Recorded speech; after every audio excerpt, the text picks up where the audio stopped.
안녕하세요. 실전부동산 고고 안신혜입니다. 10월 각종 지표를 보니까 매매 거래량 자체는 한산해졌지만 시장에 호가 하락이라는 말이 어울리지 않을 정도로 가격의 상승세가 근근하게 이어지고 있습니다. 궁금하신 부동산 시장의 변화와 방향성에 대해서 탐색해보고요.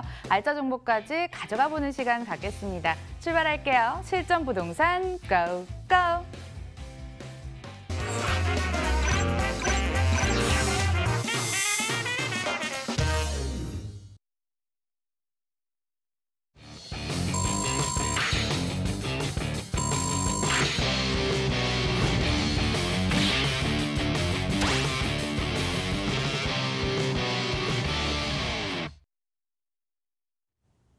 부동산계 유반장 유재성 대표 나와 계십니다. 어서 오세요. 네, 반갑습니다. 오늘 유재성 대표와 소통하는 방법 전화 주시면 되고요. 02077-6357번으로 활짝 열어두고 여러분들의 참여 기다리도록 하겠습니다. 그럼 이슈부터 짚어볼게요. 저번 시간에 콤팩트 시티에 대해서 잠깐 설명을 해주셨는데 오늘 자세하게 한번 풀어주신다고요. 글쎄 뭐 또 시청자분들이 이제 많이 좀 요청을 하셨구나. 하시는 것 같아요. 네. 아무래도 또 요즘 이 얘기도 이제 많이 나오고 있으니까 그래서 오늘 제가 좀 한번 자세하게 한번 풀어보도록 그렇게 하겠습니다. 자, 제가 이제 서울 중심권 콤팩트 시티에 투자하라 이제 뭐 이렇게 했는데 결국 이제 우리가 그 부동산 투자라는 거는 그렇죠. 미래를 바라보면서 어떤 미래에 특히나 이제 이 도시가 어떻게 변할까 이런 것도 이제 잘 봐야 될 것 같은데. 구체적으로 우리가 좀 더 본다라고 하면 앞으로 어떤 지역들이 더 발달을 할까 이런 얘기가 되겠죠. 자, 이제 그 중에서 아무래도 이제 서울 중심권 쪽이 이제 최근에 그 각광을 받고 있는 거는 이제 박원순 시장이 이제 바르셀로나 이제 그 어떤 발표를 하고 나서 지금 서울시에서 실질적으로 이제 그 3일이었죠. 이제 TF팀을 아예 구성을 해서 자, 그렇다면 서울 중심권, 서울 도심권 안에 어떠한 방향으로 그 도시 재생이라든지 도시 개발을 해나갈까 하는 이제 서울 중심권에 대한 또 이제 그 포커스가 좀 맞춰지고 있습니다. 그런 측면에서 우리가 이제 이런 것들을 잘 봐야 될 것 같은데 그것이 바로 또 콤팩트 시티라는 이런 걸로 이제 우리가 좀 볼 수 있겠죠. 자, 우리가 좀 더 자세히 한번 보면 자, 이 콤팩트 시티라는 말이 그 뭐 이렇게 우리나라에서만 이렇게 뭐 갑자기 이렇게 나온 이런 얘기가 아니라 실질적으로 세계적인 우리가 이제 뭐 슈퍼스타 시티라고 하죠. 네, 아주 대규모 그런 어떤 그 도시들마다 이 컴팩트 시티한 논의가 많이 되어 왔고 또 그것이 실질적으로 어떤 프로젝트에 의해서 구체적으로 지금 진행이 되고 있는 이런 모습들을 보이고 있습니다. 결국은 이제 앞으로 우리가 서울 중심권 그것도 중심 상업지 쪽에 좀 투자를 해야 될 것 같은데요. 자, 뭐 서울 중심권 중심 상업지 투자라면 앞으로 뭐 우리가 뭐 몇십억 아니면 뭐 몇백억 이렇게 있어야 무조건 할 거라 이렇게 이제 생각하는데 네. 제가 또 뭐 부동산계 유재석 아니겠습니까? 네, 그런 것 같으면 제가 말씀을 못 드리겠죠. 자, 그것이 아니라 서울 중심권 안에 상업지라고 하더라도 정말 우리가 1,000만 원, 2,000만 원 정말 소액을 가지고도 서울 중심권 안에 투자할 수 있는 방법들이 있거든요. 그 구체적인 방법을 제가 오늘 또 쉽고 재밌고 친절하게 한번 찾아보도록 하겠습니다. 자, 우리가 첫 번째 좀 제가 좀 말씀드리고 싶은 게 바로 그 컴팩트 시티가 이제 세계적인 이제 대세다 이렇게 해놨는데 미국 뉴욕 얘기가 되겠습니다. 사실 뉴욕이라는 도시는 아주 큰 도시긴 하지만 최근에 많은 아픔들이 있었죠. 뭐 2001년에 이제 9.11 테러 같은 것도 있었고 또 2007년, 8년에는 정말 어떤 그 세계적인 글로벌 금융위기의 어떤 진원지가 됐었죠. 서브프라임 모기지가 이제 터져서 엄청난 이제 고생들을 했던 것이 또 뉴욕이 되겠는데요. 바로 이 뉴욕이 이런 어떤 그 일련의 어떤 그 고통스러운 시간들을 보내면서 자, 그렇다면 어떻게 하면 좀 우리가 잘할까? 자, 더더구나 이제 그 도시적으로 본다라면 중심권 쪽에 가격이 너무 많이 올라가다 보니까 오히려 그 주변으로 이제 이렇게 나간 어떤 이걸 스프롤 현상이라고 하는데 무분별하게 그러니까 뉴욕 같은 경우에 한 15년 정도 추적을 해서 봤더니 결국 인구는 한 20% 정도 오히려 줄었는데 도시 면적은 30% 정도가 오히려 늘어나는. 자, 그러니까 스프롤 현상, 뭐 무분별하게 막 개발이 되면서 오히려 도심 안은 공동화, 비어가고 있는 이런 것들이었죠. 자, 이걸 어떻게 해결할 거냐라는 이제 그 논의가 시작되면서 더더구나 2008년 금융위기 후에는 도심안에 있는 이제 소형 주택을 이제 선호하는 이런 현상들이 나타나기 시작했습니다. 자, 이런 것들이 어떤 콤팩트 시티, 우리가 압축 도시라고 하는 고밀도 도시라고 하는 이런 쪽에 이제 논의의 어떤 그 가속화를 가져오는 이런 것들을 보여줬는데요. 그중에서 뭐 대표적인 게 아무래도 브롱스 웨스트팜 프로젝트겠죠. 네.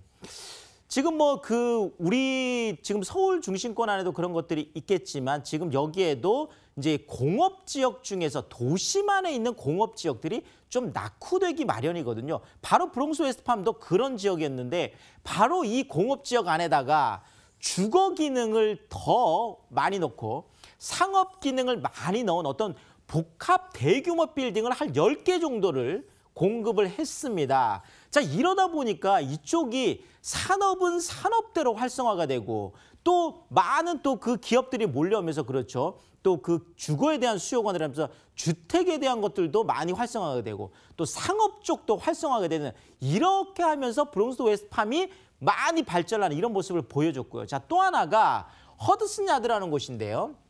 우리가 잘 알고 있는 맨하튼 이제 8번가 쪽이 되겠습니다.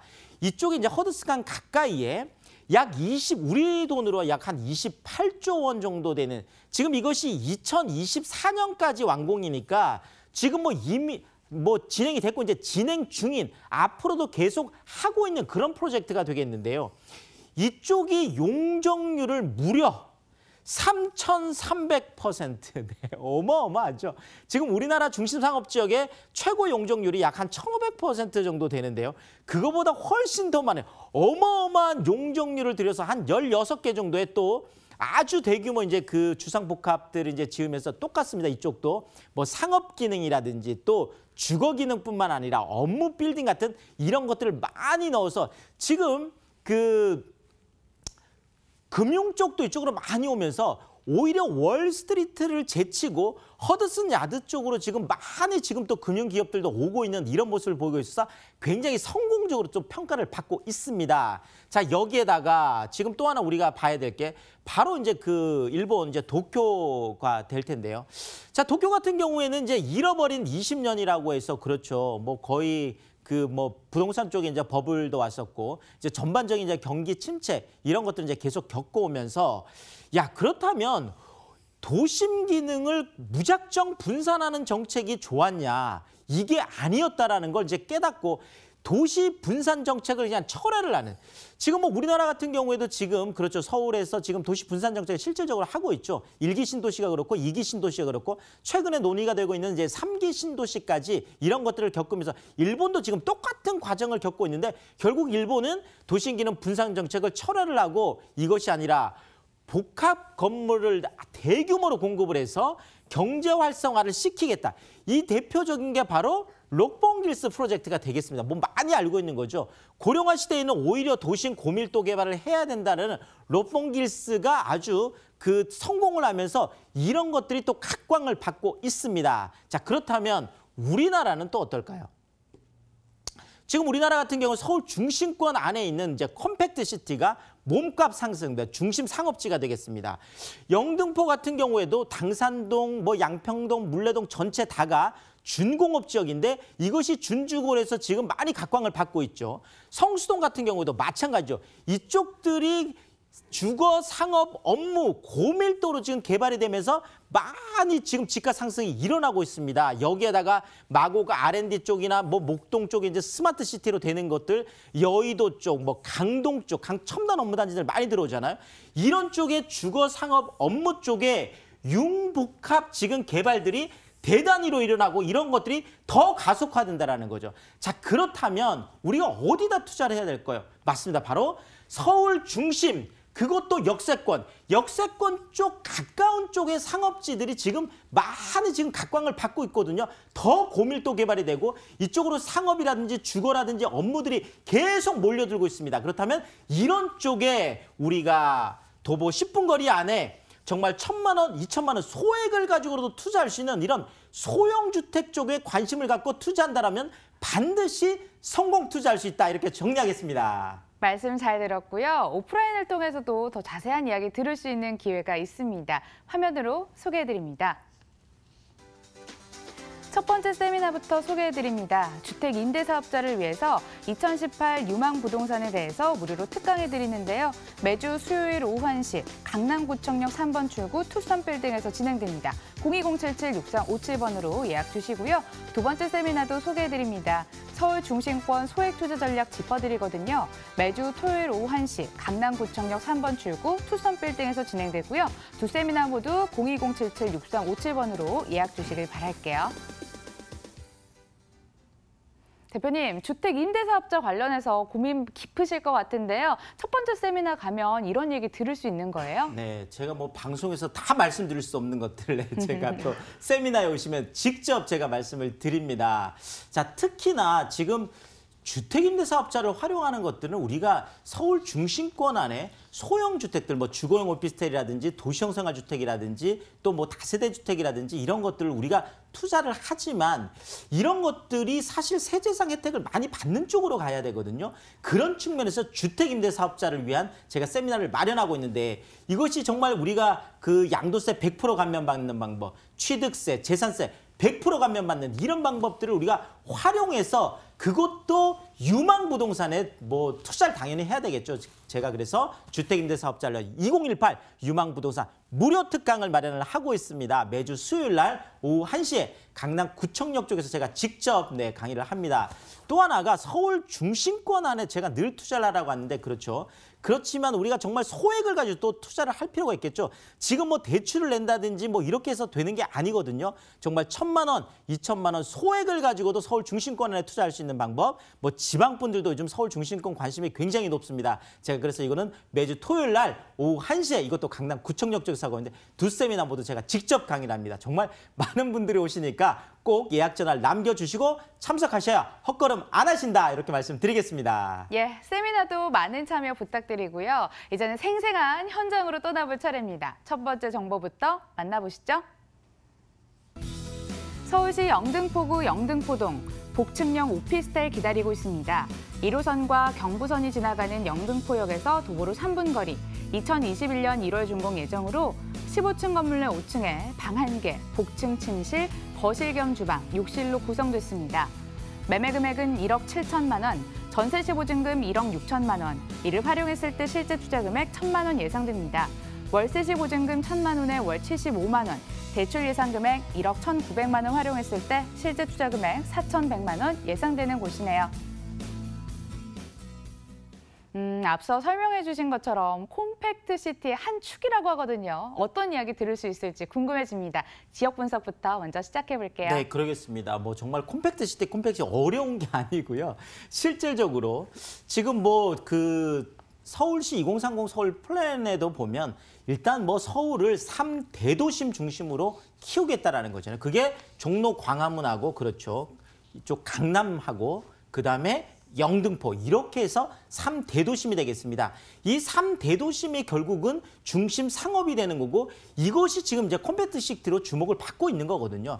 이런 3대도심의 위상이 지금 영등포의 존재감을 정말 부동산 시장에서 그대로 지금 보여주고 있습니다. 지금 뭐 영등포 아크로타워 스퀘어 같은 경우에도 뭐 4억 뭐 중반대에 분양했던 게 뭐 11억, 12억 이렇게 최근에 지금 뭐 나온 것들 보니까 지금 그 싱글 뉴타운 같은 경우에도 그렇죠. 뭐 그 하나 꿈의 그림 같은 것들이 지금 작년 이맘때에 한 6억 정도 좀 넘었던 것들이 지금 거의 9억까지 가고 있으니까 정말 영등포가 지금 부동산 시장에서 짱짱한 지금 존재감을 보여주고 있습니다. 자, 여기에다가 그것도 바로 본 매물이 영등포역. 뭐 영등포에서 가장 중심 영등포역이 되겠죠. 뭐 5년간 500억을 투자해서 지금 뭐 대규모로 개발을 하고 있으니까요. 그것도 바로 앞에 있는 이제 삼각 상업지가 있는데 이 삼각 상업지가 지금 콤팩트 시티로 주목을 받고 있는 바로 그 자리가 되겠죠. 바로 그 위치에 대로변에 있다라는 거죠. 자, 여기에다 이제 신안산선 이제 마지막 10호선이죠. 시흥 안산을 거쳐서 광명으로 해서 영등포로는 바로 이것이 이제 실시협약을 이제 이번 달에 체결을 하면 2023년이면 이제 완공이 될 것 같고요. 자, 여기에다가 뭐 여의도, 영등포 유타운, 신길 유타운까지 주변으로 트리플 호재가 짱짱하게 받치고 있습니다. 지도를 좀 보면서 말씀드리면 조금 더 이해가 빠르실 것 같은데요. 지금 여기가 지금 영등포역, 뭐 영등포 안에서 가장 개발의 핵심이죠. 그 바로 앞에 지금 이 삼각형 모양으로 생긴 상업지, 이걸 보고 우리가 영등포 삼각 상업지라고 보통 일반적으로 얘기를 합니다.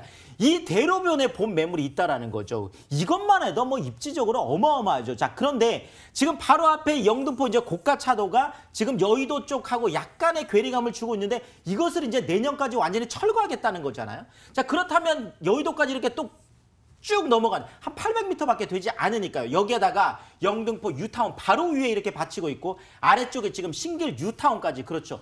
여기에다가 지금 타임스퀘어 신세계 백화점이 오른쪽으로 지금 당산동, 양평동, 그렇죠. 물레동 이쪽까지 쭉 이어지는 준공업 지역들이 지금 준주거 지역과 같은 건폐율과 용적률을 보이면서 또 엄청난 또 개발 속도로 지금 따라오고 있습니다. 이 본 매물을 중심, 삼각 상업지를 중심해서 전체적으로 영등포가 완전히 지금 도시재생이 일어나고 있고 또 많은 개발들이 일어나고 있어서 이런 측면에서 앞으로 이런 정말 컴팩트 시티로 거듭날 수 있는 이런 상업지 투자가 굉장히 중요하다, 이렇게 강조하겠습니다. 역세권에 주목을 하라고 하셨잖아요. 1호선에서 걸어서 3분 거리밖에 되지 않은 오피스텔 등장을 했는데요. 건물은 어떻게 지어지나요? 자, 일단 2021년 지금 이제 1월 준공으로 되어 있습니다. 자, 그러다 보니까 지금 계약금만 한 10% 정도 내놓은 상태에서 지금 중도금 대출 없으니까요. 자, 그러면 내가 한 2년, 3년 정도, 만약에 내가 2년, 3년 후에 똑같은 걸 구매를 한다 그러면 그때는 굉장히 가격이 많이 올라가 있겠죠. 자, 그렇다면 내가 계약금만 내놓고 어떤 기한의 이익을 내가 땡겨서 받는 이런 또 효과가 있습니다. 그런 측면에서 말씀드리고 지금 대로변의 15층으로 130세대로 지금 올라가고 있는데 특히나 정말 원룸 그러면 정말 젊은이들이 정말 너무나 좋아하는 그 안에서도 우리가 로망이라고 하는 바로 복층형입니다. 그러니까 그 침실이 있는 거죠. 복층형 침실이. 자, 그런 측면에서 복층형 원룸 구조라는 거고 또 하나가 에어컨, 세탁기, 냉장고, 붙박이장 이런 풀옵션은 기본이다, 이렇게 말씀드리겠습니다. 2, 3년 후에 영등포구의 위상을 한번 고려를 해보시고 투자 바라고요. 가격까지 메리트 있을까요? 네. 늘 말씀드리죠. 가격이 가장 중요하죠. 아무리 좋은 곳이라도 너무 비싸면 투자하기 어렵잖아요. 네. 자, 1억 7천만 원인데요. 영등포 역에서 도보 3분 거리, 그것도 삼각 상업지 안에, 그렇죠. 그것도 복층형이라는 거 꼭 기억하시고 지금 웬만한 데들도 일반적인 오피스텔들이 그렇죠. 거의 2억대가 넘어가고 있으니까 굉장히 경쟁력이 있다. 지금 전세 시세를 보더라도 약 한 1억 6천만 원 정도로 보수로 볼 수 있으니까 1,000만 원 정도 소액을 가지고 우리가 투자를 할 수 있겠고 월세를 받는 경우에도 보증금 1,000만 원에 월 75만 원까지 짱짱하게 기대할 수 있겠습니다. 영등포구 영등포동 다녀왔습니다. 자세한 정보 화면으로 정리해 볼게요.